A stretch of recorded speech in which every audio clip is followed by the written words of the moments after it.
나는 전능하신 아버지 하나님, 천지의 창조주를 믿습니다. 나는 그의 유일하신 아들, 우리 주 예수 그리스도를 믿습니다. 그는 성령으로 잉태되어 동정녀 마리아에게서 나시고 본디오 빌라도에게 고난을 받아 십자가에 못 박혀 죽으시고 장사된 지 사흘 만에 죽은 자 가운데서 다시 살아나셨으며 하늘에 오르시어 전능하신 아버지 하나님 우편에 앉아 계시다가 거기로부터 살아있는 자와 죽은 자를 심판하러 오십니다.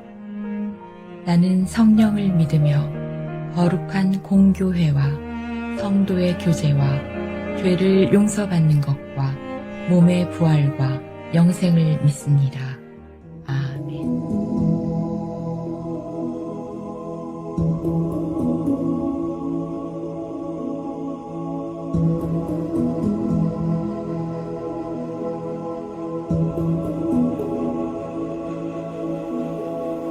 내 맘에 주여 소망 되소서.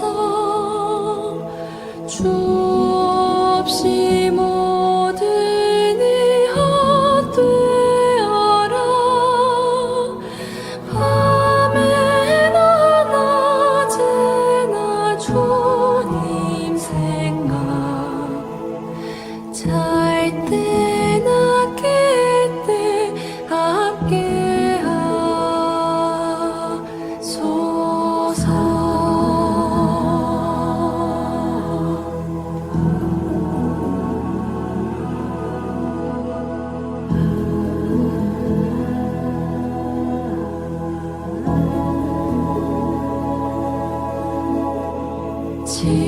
지혜의 주여 말씀으로써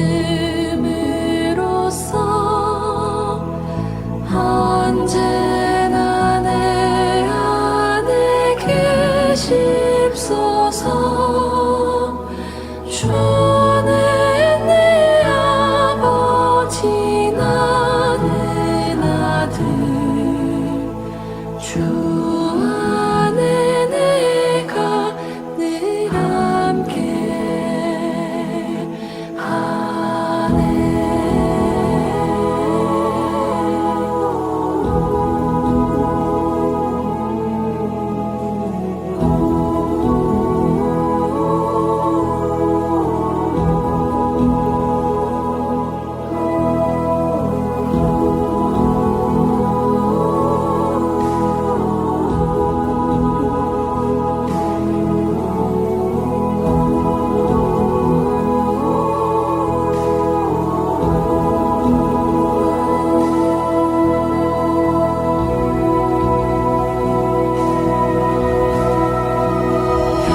영원한 주님, 내 승리의 주. 하늘의 기쁨을 주옵소서. 어떠한 고난이 닥쳐와도 만유의 주여 소망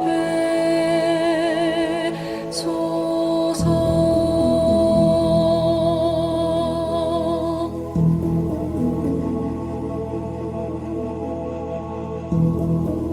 누구든지 다른 교훈을 하며 바른 말, 곧 우리 주 예수 그리스도의 말씀과 경건에 관한 교훈을 따르지 아니하면 그는 교만하여 아무것도 알지 못하고 변론과 언쟁을 좋아하는 자니 이로써 투기와 분쟁과 비방과 악한 생각이 나며 마음이 부패하여지고 진리를 잃어버려 경건을 이익의 방도로 생각하는 자들의 다툼이 일어나느니라. 그러나 자족하는 마음이 있으면 경건은 큰 이익이 되느니라. 우리가 세상에 아무것도 가지고 온 것이 없음에 또한 아무것도 가지고 가지 못하리니 우리가 먹을 것과 입을 것이 있은즉 족한 줄로 알 것이니라. 부하려 하는 자들은 시험과 올무와 여러 가지 어리석고 해로운 욕심에 떨어지나니 곧 사람으로 파멸과 멸망에 빠지게 하는 것이라. 돈을 사랑함이 일만 악의 뿌리가 되나니 이것을 탐내는 자들은 미혹을 받아 믿음에서 떠나 많은 근심으로써 자기를 찔렀도다. 사람이 욕심을 부릴까요? 욕심의 결과가 패망이란 사실을 인식하지 못할 때 그러겠죠? 아니면 애써 외면하기 때문이 아닐까요? 모든 사람을 욕심에서 빠져나오지 못하게 합니다. 사람의 욕망의 주머니는 어떤 인간적인 것으로도 채울 수 없습니다. 영혼의 빈 공간 누가 채우시나요? 바로 하나님 아버지 뿐입니다. 하나님 없이 너무 가지려 하지 말아야 한다는 것이죠. 사명 없이 너무 편하려고 하지도 말아야 합니다. 헌신 없이 너무 채우려고 하지도 말아야 합니다. 비움이 없으면 채움도 없습니다. 하나님의 뜻과 사명을 따라 욕심의 안개를 걷어내야 찬란한 내일의 소망이 보입니다. 욕심을 극복하여 산다는 것 정말 어려운 일이죠. 그것은 몇십 년 동안 하나님의 뜻을 따라 가르치고 전한 사람에게도 마찬가지일 것입니다. 욕심을 극복해 보겠다. 그런 마음에도 욕심이 작동한다는 것 아시죠? 그때마다 하나님의 은혜가 얼마나 큰지를 새삼 깨닫게 됩니다. 사람은 스스로 깨끗해질 수 있나요? 결코 그럴 수 없겠지요. 스스로 온전한 마음을 가질 수도 있나요? 불가능하다는 것입니다. 그래서 예수님이 대속의 십자가를 져주셨습니다. 예수님은 십자가를 사람이 어찌할 수 없는 죄의 대속을 위해서도 지셨지만 사람이 자신을 비우는 삶을 도전하시기 위해서도 십자가를 지셨다는 것 기억하면 좋겠지요. 믿음이란 무엇입니까? 잘못된 것을 비우고 예수님 중심적인 삶을 살고 정신을 채울 것이지요. 하나님이 버리라고 하는 것, 본성상 버리고 싶지 않은 것 대부분 아닙니까? 그 본성을 우리 모두는 이겨내야 할 것입니다. 컴퓨터 보면 쓸데없는 파일 그대로 두나요? 그렇지 않지요? 지워야 합니다. 왜냐고요? 처리 속도가 느려지기 때문이지요. 그래서 쓸모 없어진 파일은 그때그때 지우는 것이 좋습니다. 인터넷 시대의 핵심적인 성공 요건 무엇입니까? 그 중에 하나가 기동성이라는 것이죠. 삶의 발걸음을 자꾸 지체하게 만드는 것, 과감히 청산해야 할 것입니다. 불필요한 것들을 과감히 버릴 줄 알아야 승리와 성공 가능성이 높아진다는 것입니다. 나를 얽어매는 잘못된 것들을 다 벗어버리고 영적인 기동성을 갖추는 것, 너무도 필요한 때입니다.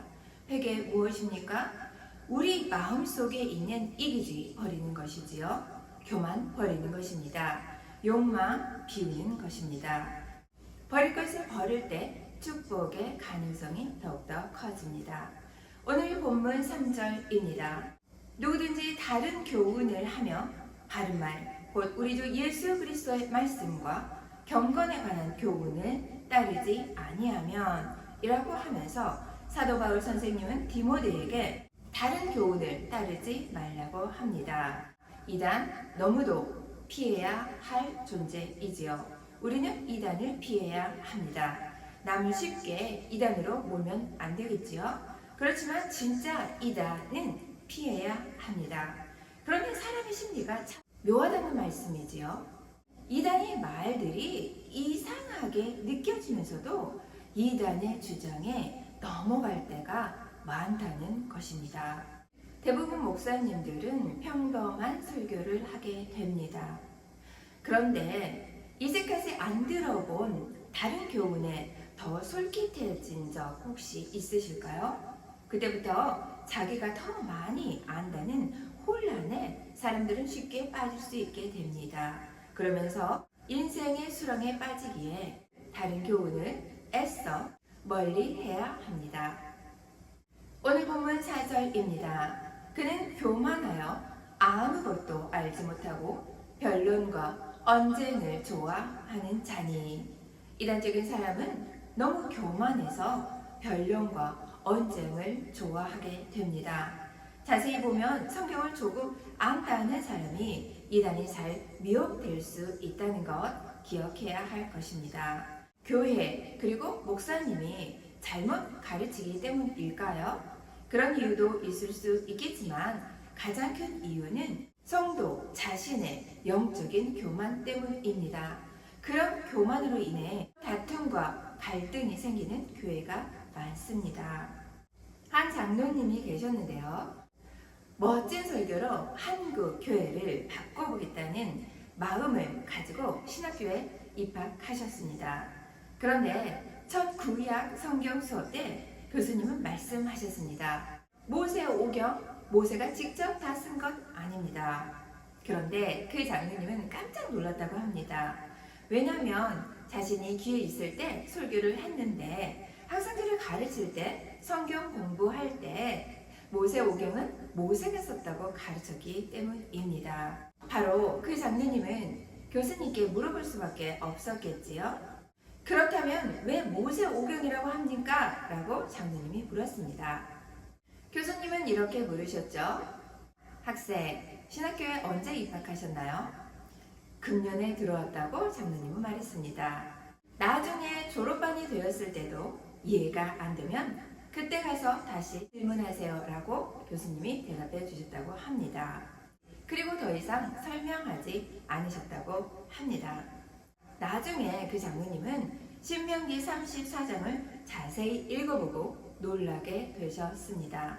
그 장에 바로 모세가 모압 땅에서 죽어 장사되었다는 내용이 나왔기 때문이지요. 그 구절을 보고 적어도 그 부분 이후에 모세 기록이 아니라는 사실 알 수 있지 않습니까? 자신이 얼마나 수박 겉핥기식으로 성경을 깨닫고 알고 있었는지 회개하셨다고 합니다. 자세히 보면 교만한 태도를 가진 사람에게 다른 교훈이 잘 먹히게 됩니다. 어떤 사람은 담임 목사님의 설교를 듣고 자신도 다 아는 내용이라고 하며 지루하게 여겼습니다. 그렇게 담임 목사님의 설교를 지루하게 여긴다고 누가 이상한 말을 하면 귀가 솔깃해지기 쉽겠지요? 왜 솔깃해집니까? 왜냐면 그들의 설교는 한 번도 들어본 적이 없는 교훈을 말하기 때문이지요. 그런 교훈을 들으며 신기하게 말합니다. 그분은 성경을 기막히게 잘 쪼개. 그러나 여러분, 성경은 그렇게 막무가내로 자기 마음대로 쪼개는 것이 아닙니다. 신학 공부의 핵심 기초, 바로 무엇이냐면 성경은 통전적이고 유기적으로 해석해야 한다는 것이지요. 성경을 이상하게 해석하며 쪼개는 것, 그것은 바로 성경을 쪼개는 행위입니다. 성경을 파괴한다는 말씀이지요. 신기하게도 성경을 잘 쪼갠다는 사람을 따르면 정상적인 생활이 쪼개지고 가정과 상식도 쪼개지게 됩니다. 그런 사람들 때문에 교회도 결국 쪼개지게 된다는 것이죠. 성경을 잘 쪼갠다는 사람은 신학을 인간적 학문이라고 치부하게 됩니다. 그리고 신학을 무시하게 되지요. 왜 이단 교주가 신학을 가장 싫어하는 줄 아십니까? 그것은 자기 자신이 멋대로 성경을 쪼개는 행위를 신학이 막기 때문이지요. 성경은 자기 생각대로 일부만 쪼개고 갖다 붙이고 할 일이 절대 아니라는 사실 우리 모두는 기억해야 할 것입니다. 로마서 1장 17절은 말합니다. 의인은 오직 믿음으로 말미암아 살리라 라는 말씀이 있지요.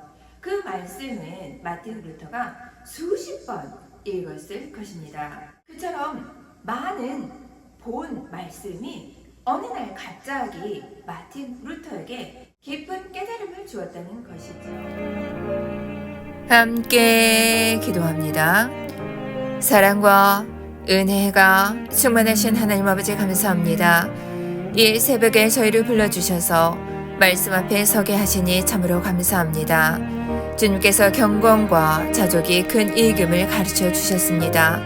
오늘 하루도 탐심과 욕망에 흔들리지 않게 하여 주시고 주님만으로 만족하는 믿음을 허락하여 주시옵소서.